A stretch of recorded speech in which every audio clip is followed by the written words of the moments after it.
आदरणीय शिक्षकगण और मेरे प्यारे साथियों, आज भारतीय भाषा उत्सव के इस पावन अवसर पर मैं आप सभी का हार्दिक अभिनंदन करती हूँ। यह उत्सव हमारी सांस्कृतिक एकता और भाषाई विविधता का प्रतीक है। आज मेरा विषय है भारतीय भाषाओं की पृष्ठभूमि, यानी वह नींव जिस पर हमारी विशाल भाषाई इमारत खड़ी है। एक प्राचीन और समृद्ध विरासत।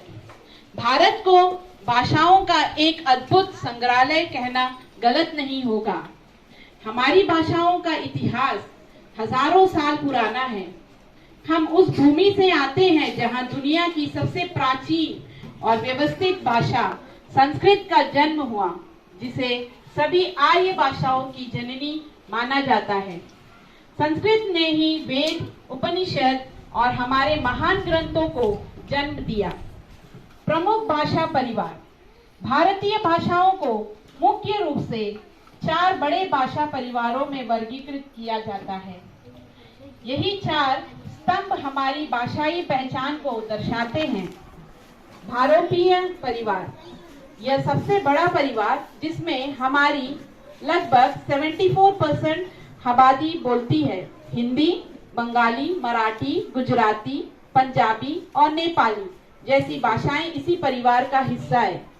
द्रविड़ परिवार, दक्षिण भारत की समृद्ध भाषाएं जैसे तमिल, तेलुगु, कन्नड़ और मलयालम इसी परिवार से है। तमिल को सबसे प्राचीन द्रविड़ भाषा माना जाता है, जिसका अपना एक स्वतंत्र और विशाल साहित्य है।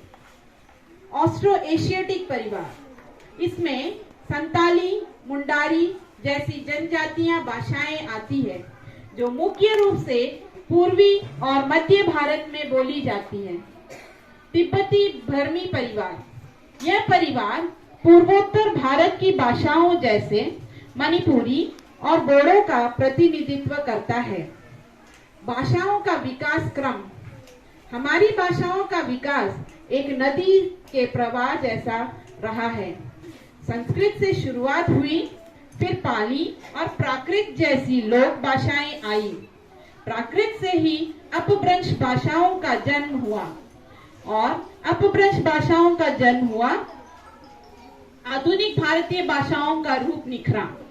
यह विकास क्रम हमें सिखाता है कि भाषा स्थिर नहीं है, यह समय के साथ बदलती और विकसित होती रहती है। संविधान और भाषाएं। हमारे संविधान ने इस विविधता को सर्वोच्च सम्मान दिया है।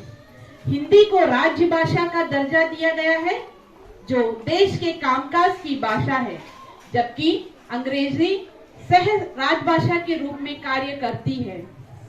निष्कर्ष, एक सेतु एक पहचान।